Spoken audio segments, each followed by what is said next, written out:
My name is Chad Brown, and I have brought in a Bill Ferguson first edition silkscreen print. It may as well be an original Maud Lewis. It's as close as you can get without having to pay $40,000. And so they're meant to be on the same boards as Maud used, the same dimensions, the same images. You know, they were often passed on as fakes themselves because they were so well done. I just wanted some artwork, and this was many years ago, and I just went onto eBay, and I don't know what it was. I had always liked Maud Lewis, so I bought it, and then that's where it started.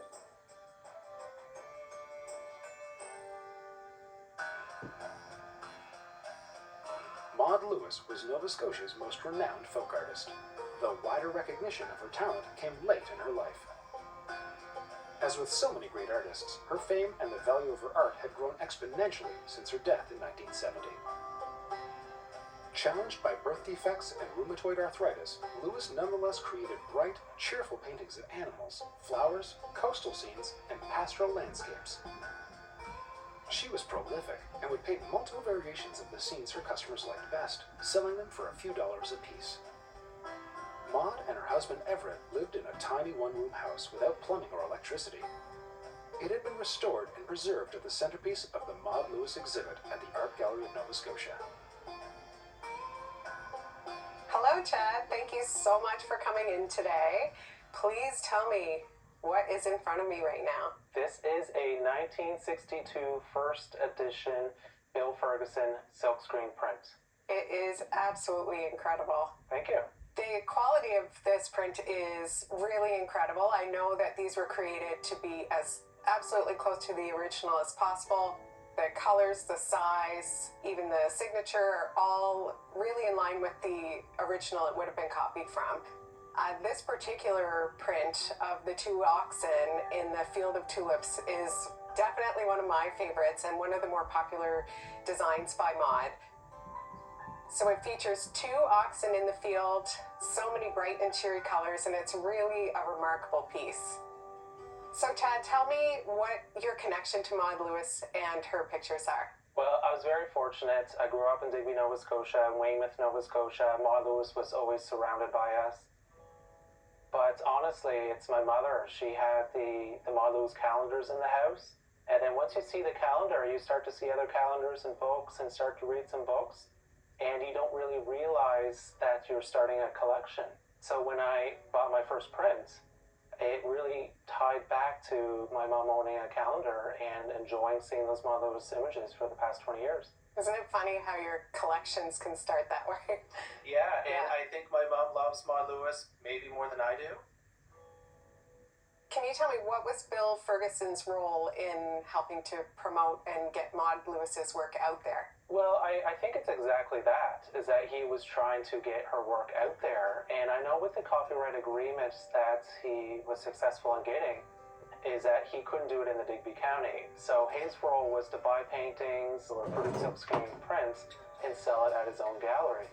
And, the whole idea was to help Maud Lewis in both promoting her and making her more money. And I think his role was to try to get her to increase her prices. And by increasing her prices, it would make them both more money.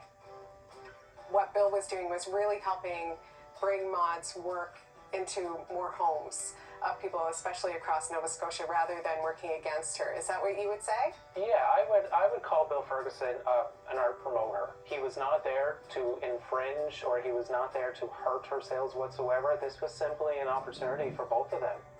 He worked with local authors to get images in books. He worked with news articles to get her articles out there nationwide. He worked with many different people to get her paintings well known all across Canada. I actually do have an article from 1965. It's a July edition of the Toronto Star Weekly. When I read it for the first time, it mentions Bill Ferguson, and it just drives home how important Bill Ferguson was in the early stages of Maud Lewis's career. While Maud's work was very popular in the Digby area during the time that she was painting, Bill Ferguson really helped in bringing her paintings to the city and showing them to a much wider audience.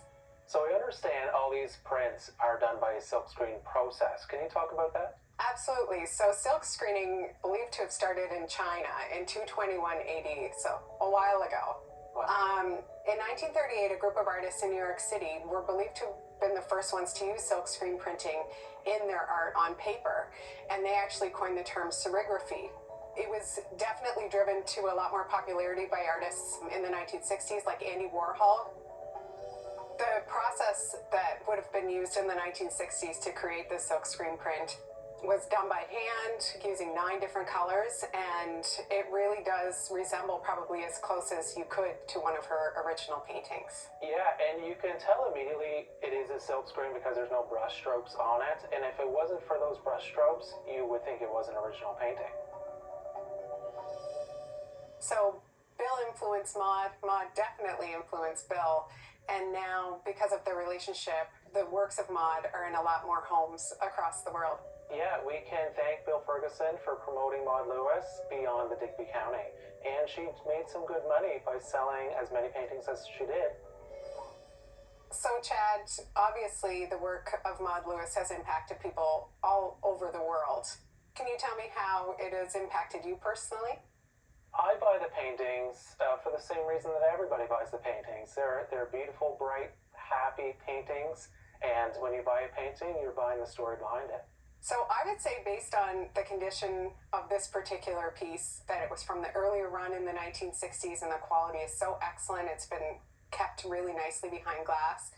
I would think that in a retail market, it would go in the low thousands, probably around 3,000, but if it were to be put up for auction where it would be such a rare piece, you could probably get it possibly around 5,000 for it. Wow.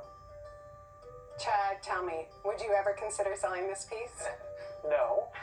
This is a best quality one that I own, and it will stay with me forever. Listen, I don't blame you. This is an absolutely beautiful piece. Thank you very much. I'm glad you enjoyed it as much as I did. Thank you so much, Chad, for coming in and showing us this gorgeous piece. You're very welcome, and I appreciate all the details that you had to offer. I think it's really cool to see prints of Maud Lewis's work being shown as also a collectible, because not everyone can afford, you know, a $20,000, $40,000 painting. Having these limited number of prints out there and available is kind of still an exclusive but a more accessible way to own a piece of Maud's art.